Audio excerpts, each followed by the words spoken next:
আপনাদের কাছে আমরা আজকে movement against citizenship amendment bill যেভাবে কেন্দ্র সরকার তথা বিজেপি সরকার রাজ্যসভায় উত্থাপন করে এই বিলটাকে পাস করার চেষ্টা করেছিল, কিন্তু বিজেপি সরকার ব্যর্থ হয়েছে রাজ্যসভায় এটা পাস করানোর জন্যে। আমরা এই রাজ্যে এই সিটিজেনশিপ অ্যামেন্ডমেন্ট বিলের বিরুদ্ধে অনেক সংগ্রাম করেছি, আন্দোলন করেছি, এবং এই আন্দোলনের ফসল আজকে রাজ্যসভায় মোদী সরকার এই বিলটাকে তারা বন্ধ করতে হয়েছে। শুধু আমরা না, সমগ্র উত্তর পূর্বাঞ্চলের জনগণ এই বিলের বিরুদ্ধে সোচ্চার হয়েছেন এবং এর বিরুদ্ধে আন্দোলন করেছেন। তার জন্যে এই মোদী সরকার আমাদের এই আন্দোলনের জন্য মাথা নিচু হতে হয়েছে। তাই আজকে আমরা ত্রিপুরা রাজ্যের জনগণের তরফ হয়ে সবাইকে ধন্যবাদ জানাই যে এই বিজেপি সরকার সংবিধানকে সংশোধন করে যেভাবে এইখানে জনজাতিদের উপর তাদের অধিকারকে হনন করার একটা বিল এনেছিল, সেই বিলটাকে আমরা বন্ধ করতে পেরেছি। তাই এটা আমাদের জয়। এই জয় আমরা বলতে পারি আমাদের এই বিজয়। এই জয়ের জন্য আমরা আগামী 18 ফেব্রুয়ারি আগরতলায় আমরা একটা বিজয় মিছিল করব। সেদিন আমরা এটাই বলবো যে আমাদের আজকে এখানে সমস্ত রাজনৈতিক দল রয়েছে, কিন্তু সবাই আমরা একত্রে এই বিলের বিরুদ্ধে আমরা আন্দোলন করেছি। এই আন্দোলনের সফলতাকে আমরা জনগণের কাছে তুলে ধরার জন্য আমরা আগামী 18 তারিখ ফেব্রুয়ারি আমরা আগরতলায় একটা বিজয় মিছিল করছি। তাই আপনাদেরকেও আহ্বান করি, আপনারা আমাদের এই বক্তব্যকে আপনারা আপনাদের প্রিন্ট মিডিয়া, ইলেকট্রনিক্স মিডিয়ার মাধ্যমে আপনারা প্রকাশ করবেন। ধন্যবাদ। কোন কোন পার্টি অর্গানাইজেশন থাকছে? সবাই if you name I like INPT, NCT, IPFT Tripura, DSF, Congress, তারপরে DYB, NGO, অনেক সব গ্রুপ নিয়ে আমাদের এই দলটা হয়েছে। একটা জিনিস হলো, ডাইরেক্ট যারা করছেন তাদের সম্পর্কে আমরা বলতে পারি।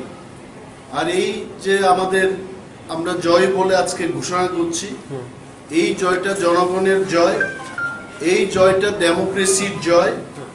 বিজেপি দল তার রাজনৈতিক স্বার্থ লাভের জন্য এই সর্বনাশা বিলটা আনতে চেষ্টা করেছিল, তাতে এই দেশের সর্বনাশ হতো।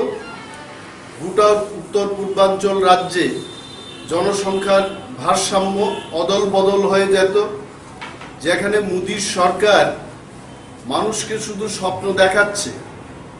সেই দিন আমাদের ত্রিপুরায় এসে উনি জনগণের কাছে আবার নতুন স্বপ্ন দিয়ে গেছেন যে গোমতী নদীর জলে জাহাজ আসবে।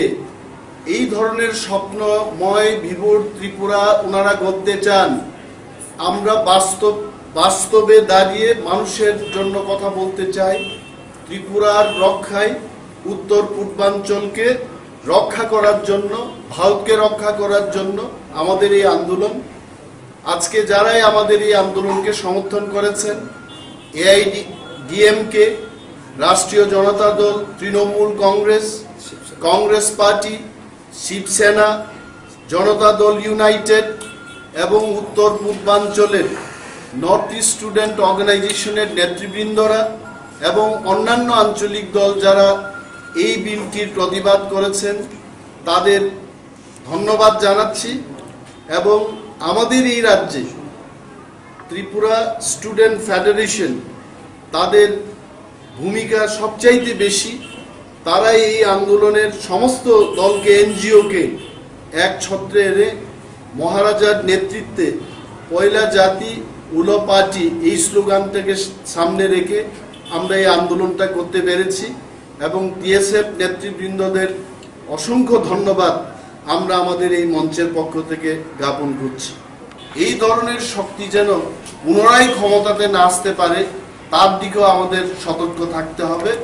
নজর রাখতে হবে তাদের প্রতি। আপনারা নিশ্চয়ই শুনেছেন বা লক্ষ্য করেছেন, গতকাল আমরা যখন জম্পুই জলায় আমাদের গণধর্ণা প্রোগ্রাম করতে থাকি, আমাদের কাছে খবর এসছে সরকার পক্ষের যারা জাতীয়তাবাদী শক্তি বলে এখানকার ত্রিপ্রাসাদের ভোট নিয়ে ক্ষমতায় এসছেন, তারাই তাদের লালিত পালিত গুন্ডাদের দিয়ে আমাদের আন্দোলনকে ব্যর্থ করতে চেষ্টা করেছে।